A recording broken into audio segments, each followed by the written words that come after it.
Okay, Michael Mann, would you please come up on stage and join me for a second?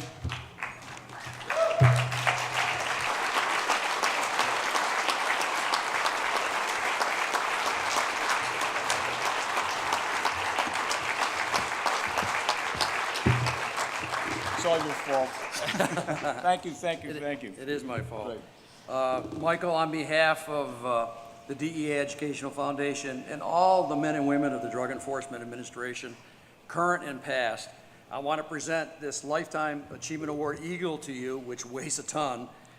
And the printing is too small for me to read, so I'm going to read it off a printed piece of paper. Lifetime Achievement Award presented to Michael Mann for your years of support to the Drug Enforcement Administration and the impact your storytelling and filmmaking had on the consciousness of viewers around the world. Congratulations, Michael. Thank you. I'm not going to ask you to hold. I'll take it. Okay? Thank you. Thank you, man. Seriously. Thank you so much. It's been great.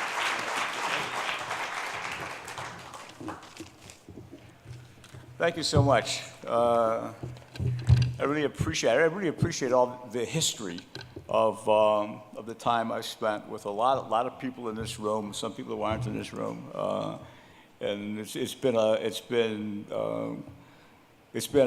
there were many incredible, extraordinary adventures in incredible, extraordinary places, and people being very forthright and opening themselves up and exposing their innermost feelings about what they were doing and why they were doing it, and complete with all the normal contradictions that all of us as human beings have, and that was inspiration to pursue character and events and stories beyond two-dimensional dramatic cliches, and to try to dimensionalize lives of some of the characters that were in all of these stories.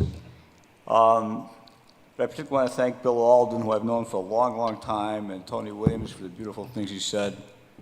And Camarena started when I read Elaine Shannon's book, Desperados. And I met some of the people involved: Jack Lawn, Mika Camarena, Jaime Kuykendall, Jack Taylor, Don Ferrone, John Marcello, Matty Mayer, Carla Baccia, and others. And like anybody else, I was profoundly moved and motivated by his abduction and murder and the DEA's struggle to bring everyone to account.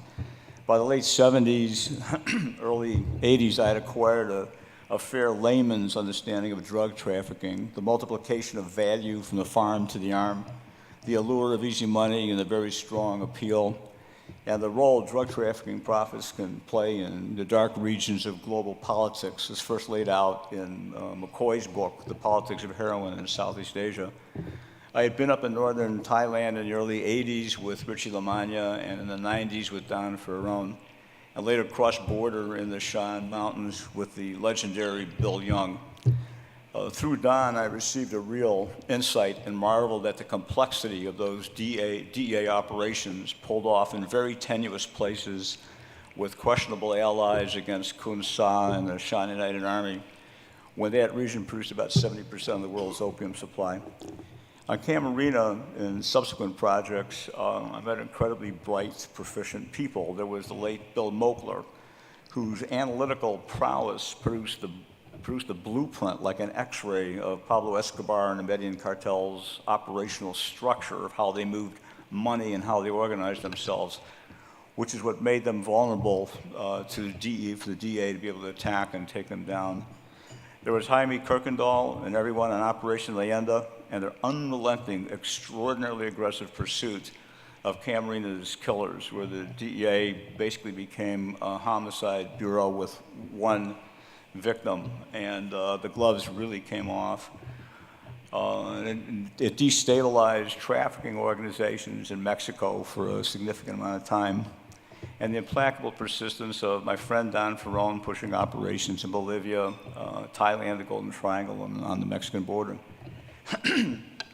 I've encountered administrators with the sterling integrity of Jack Lawn, the visionary leadership of Rob Bonner, and the dedication, toughness, and compassion of Michelle Leonhardt, all three of whom are here right now.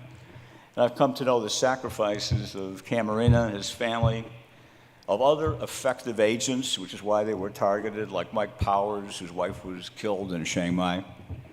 I've worked with DEA's Special Operations Division, SOD, in the post-9/11 world where drug trafficking networks, money laundering networks, arms trafficking networks, and terrorist networks very often converge, like the Taliban financing itself with Afghani production of 90% of the world's opium. SOD, the beating heart at the core of DEA, was formed by Derek Maltz with Lou Million and Wim Brown. They shunned the limelights. This group and the 960 group's accomplishments are astonishing, from taking down Mann al-Qassar, who dates as far back as Achille Lauro and Black September, through Victor Boots to the Afghani heroin kingpin Haji Juma Khan. Now in our complex, interconnected world is a world filled with disruption, with innovation, with rapid scalability, and the dark web. There are whole new kinds of lethal trafficking and transnational threats.